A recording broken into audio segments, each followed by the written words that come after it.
Alain Douk pour la dénonciation de ce matin. De but en blanc, la dénonciation repose sur un constat. La BIAC a produit très récemment une nouvelle série de billets, de pièces, etc.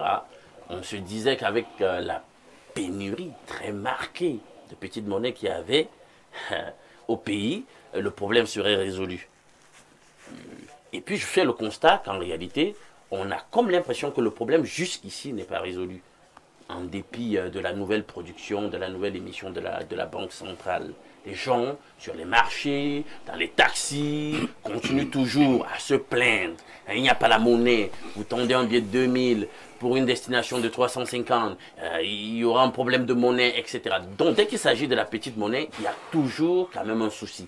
Alors je me pose la question de savoir, est-ce que l'émission de masse monétaire critique a été suffisante, ou il faut en rajouter, ou alors, je ne sais pas, où le problème se trouve à un autre niveau. Vous savez qu'à une époque, on accusait les gens des machines à sous de créer cette situation, et on disait même que certains Chinois, etc., prenaient notre monnaie. Encore des Chinois. Justement, on en voit un plein. Hein. Je tiens à te dire qu'il y a un grand rayon ouvert pas loin de mon quartier là, presque mon quartier là. C'est les Chinois. Il y a une forte représentation de plus en plus marquée des Chinois au pays.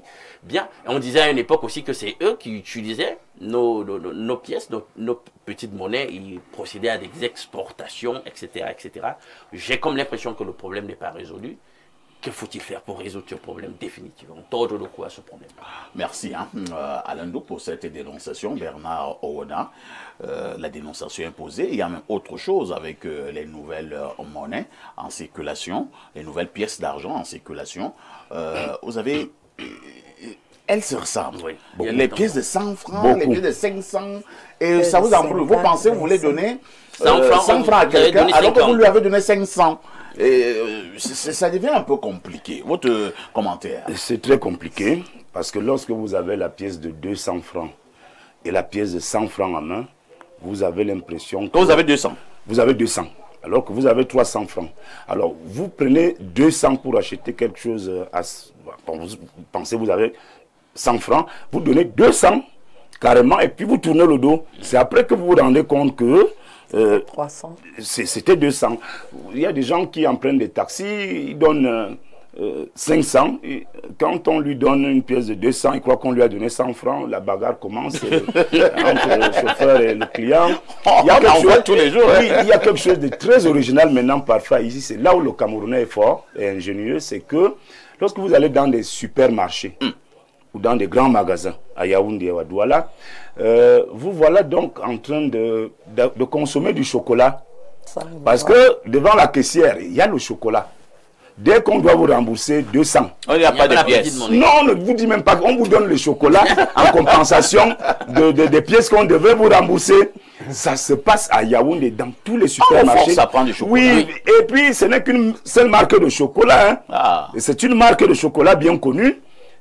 Qui nous a même fait des problèmes, les Sud-Africains. Donc, il faut que la BIAC se saisisse véritablement de ce problème. C'est un problème sérieux. Oui, je pense que les dirigeants de la CEMAC, de la BIAC, sont encore en train de prendre l'affaire à la légère parce que ça pénalise le petit peuple, ça pénalise le petit commerçant. Parce que vous avez envie d'acheter la banane, par exemple, de 200 francs. Vous n'avez que 2000 francs dans votre poche. Vous allez voir que finalement, vous n'allez pas acheter cette banane. Vous voulez acheter les avocats, par exemple. Vous n'avez pas de pièces. Vous avez un billet de 2000 ou de 1000.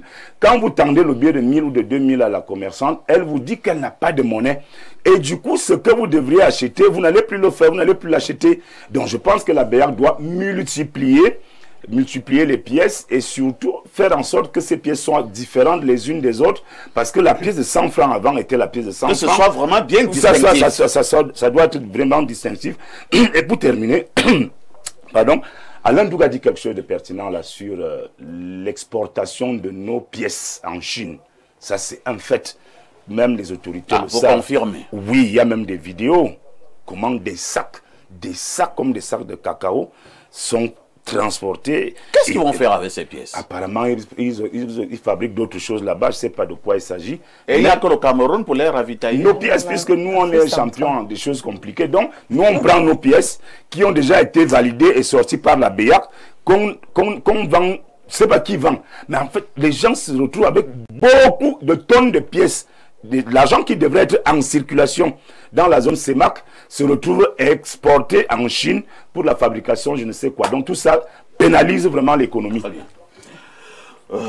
Sous les Noriolo, tout cela pénalise véritablement l'économie. Depuis un certain temps, nous en parlons.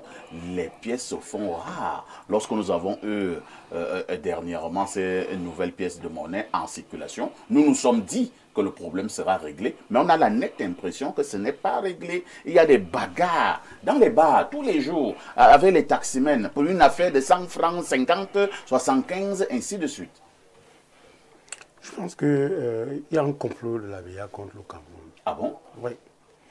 Il y a un gros complot parce que vous ne pouvez pas être dans un pays où les activités sont à 80% constituées de l'informel. Et qui dit informel dit la petite monnaie, dit les pièces. Et vous rationnez en matière de production des pièces. D'accord? Ça veut dire qu'il y a quelque chose qui ne va pas. Ça veut dire qu'en réalité, la BEAC, la Banque des États, l'Afrique centrale, ne veut pas. Elle est dans le complot qui veut chasser bien. Ah bon? Et pendant qu'on y est, que dit la BEAC du Cameroun? Elle explique même, elle n'explique rien. Les fameuses pièces qu'on a injectées là, ça a fait long feu. Je ne suis pas sûr que ça a duré 2 ou 3 mois. Non, pas du tout. Et je voulais même ajouter un peu de velours dans ce que dit Alain Douk. Où est même passé l'argent du Cameroun? L'argent est passé où? Il n'y a pas de l'argent. Il n'y a pas d'argent. J'ai eu 2 ou 3 amis qui travaillent à la banque qui m'ont dit que par rapport à la présidentielle, il y a des gens qui viennent faire des retraits en abondance parce qu'ils ne savent pas. Et pourquoi ils viennent faire des retraits? Parce qu'ils ne savent pas ce qui va se passer. Ils ne savent pas l'issue. L'incertitude du lendemain. Oui, mais ça a l'air de... Parce que l'État camerounais, comme le disait Luc Sundjoum, aujourd'hui le conseiller du président Biya, il n'en parle plus, il avait dit l'État est ailleurs. Et justement, l'État est ailleurs. Ça, c'était Luc Sundjoum numéro 1. Numéro 1. L'État est ailleurs. Parce que vous ne comprenez pas comment ça se passe comme ça. Et personne, les gouvernants n'expliquent pas. Personne ne dit rien. Vous savez, on a connu un épisode, ou vous dire une histoire compliquée des sachets. Où on avait retiré du marché les sachets plastiques pour dire qu'il fallait des sachets biodégradables. N'est-ce pas? Qu'est-ce qui s'est passé? Vous vous souvenez que vous savez aujourd'hui que quand on va dans les supermarchés, les boulangeries et tout, les gars ont fait simple. Ils ont créé un commerce parallèle en fabriquant des plastiques. Ils floquent leur nom, le nom de leur boîte. On achète non seulement le produit, on achète l'emballage et on fait leur publicité parce que tu marches avec un plastique qui est floqué du nom du supermarché. Qu'est-ce qu'on fait? On ne fait rien. Et ce que Bernard a dit, moi je me suis retrouvé dans 2 ou 3 supermarchés. Quand je suis là-bas, ils ne me font pas ça. C'est-à-dire tu arrives, on doit te rendre peut-être 1200, on te donne 1000 francs. On vous demande, on dit bonbons, chocolat. 2 ou 3 fois, j'ai dit non. Ce que je voulais acheter, non, ce que je voulais acheter, j'ai acheté. Vous n'ajoutez pas de la marchandise. Si c'est à vos frais. Elle te dit qu'il n'y a pas de pièces. Non. Il m'a dit, bon, vous attendez. Comme il y avait un rang, hein, j'ai dit, j'attends quoi? Elle me dit, non, vous attendez. Alors, s'il y a quelqu'un qui me dit, mais vous êtes malade, je suis venu passer Noël ici. Vous finissez avec moi, ou alors vous ne servez plus personne. Oh là là. Et j'étais tellement sérieux que... Vous êtes un rebelle. Hein? Non, ce n'est pas la rébellion. Non, attendez. C'est parce que vous ne respectez pas l'argent. Moi, je respecte l'argent. Et quand tu gagnes cet argent au plus fort des peines, de la servitude, tu ne le laisses pas comme ça. Tu ne me poses pas un chocolat. Tu ne le changes pas en chocolat. Alors que ce n'était pas prévu dans ma liste des achats. Donc tu me donnes 100 francs. Et quand j'ai fait ça, elle a senti que ça gueulait de partout. Il y a un monsieur qui a voulu me dire, prenez 100 francs. Il dit, vous êtes malade. Je ne suis pas venu que m'en dire. Finalement, vous voulez donc? Non, je voulais qu'elle me rembourse. Il voulait son remboursement. Il voulait vous donner 100 francs. Non, c'était trop vite. Hein? Non, il va trop vite. Pourquoi? Trop vite réglé. Hein, à pas faire ici. Merci. Et quand c'est trop vite réglé, les gens là, mais il fallait que... Il fallait que la leçon passe. La leçon passe. Et elle a tout fait pour prendre 200 francs chez sa collègue de caisse. Très bien. Elle m'a remboursé et je suis parti. C'est pour dire, parfait, c'est que l'État du Cameroun, ou alors les gouvernants, doivent prendre au sérieux les problèmes des Camerounais. Cette affaire des pièces et les bagarres qui s'en suivent, ou alors les chamailles, ou alors l'abandon qu'on fait. Quand vous abandonnez, vous savez que quand vous abandonnez 100 francs, 25, parfois, hein, aujourd'hui, ils ont beau jeu de dire le chocolat. Hein, ce chocolat-là, il est fait où, il sort d'où, il est comptabilisé, comment? Il y en a qui refusent. N'est-ce pas? Ça, c'est même pour ce qui est de 100 francs. Et quand c'est 25, c'est 50 francs, c'est pas le prix d'un chocolat. Madame Bissobiela. Donc, il faut qu'on arrête. On a compris. Madame Bissobiela, nous parlons là de cette rareté des pièces d'argent au Cameroun. Et nous sommes en train de dire que nous pouvons parler en riant. Mais cette affaire de pièces a déclenché plusieurs bagarres. Cette affaire a déclenché d'énormes querelles avec, à la clé, d'énormes préjudices. Que fait le gouvernement pour résoudre cette situation de pièces au Cameroun? Moi, j'aurais préféré que nous gérions plutôt le problème de petites monnaies en billets. En billets comme ça se passe dans certains pays de l'Afrique de l'Ouest. Cette affaire de pièces, c'est depuis des décennies que ça a toujours eu un problème. À un moment donné, les pièces de gros 50 disparaissaient. Nous savions, nous les mamans, on arrêtait l'ombril ombilical des enfants avec la grosse pièce pour que ça ne ressort pas et tout. Un moment, ça avait disparu. Après, on a constaté que ça se retrouvait dans des centres pénitentiaires. Ça permettait aux détenus de fabriquer des bijoux et consorts.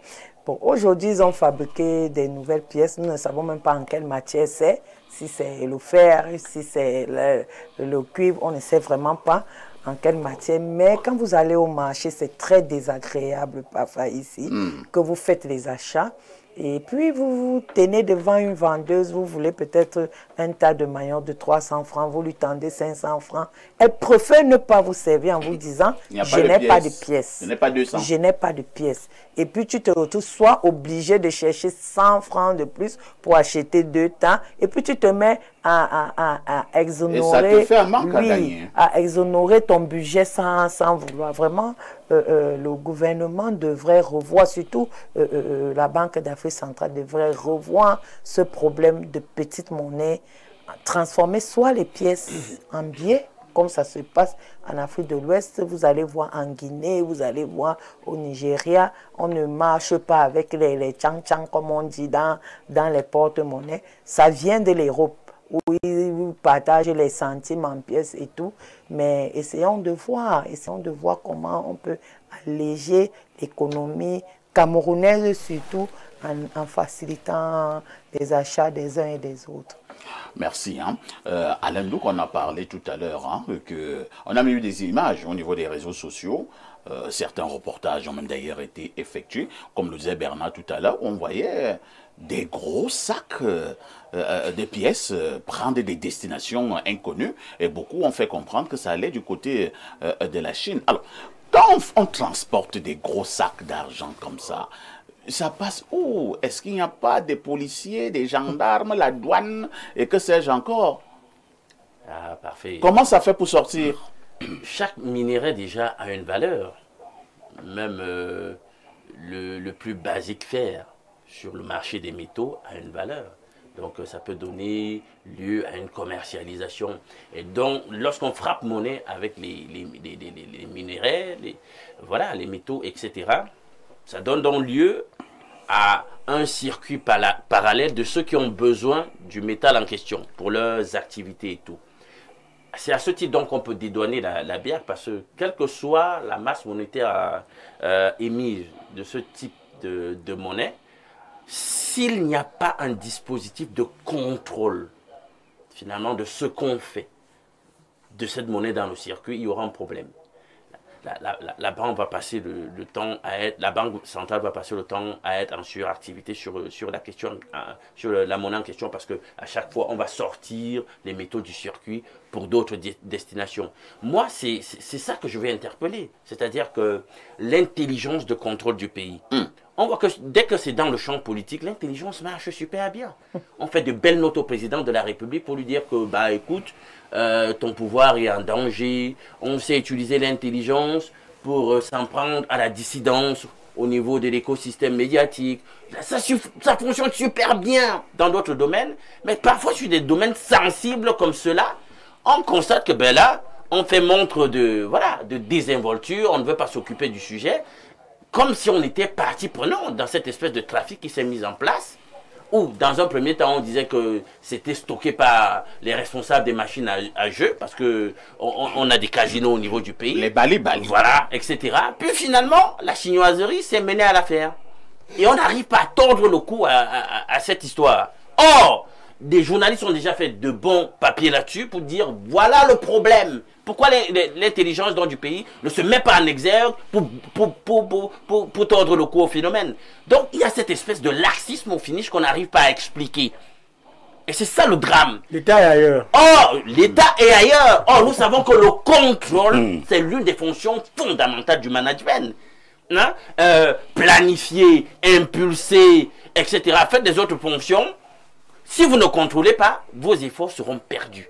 Et c'est ce que nous sommes en train de vivre là. Et le problème perdure sans que personne ne veuille véritablement prendre le problème sur soi pour le résoudre définitivement. Et le résoudre, c'est contrôler et demander des comptes à ceux qui sont impliqués dans cette filière, là, le circuit parallèle de disparition de notre monnaie. Et maintenant, je veux saluer cette contribution de la dame, parce qu'au Nigeria, par exemple, il n'y a pas de pièces. Hein. Toute la monnaie est sous forme papier.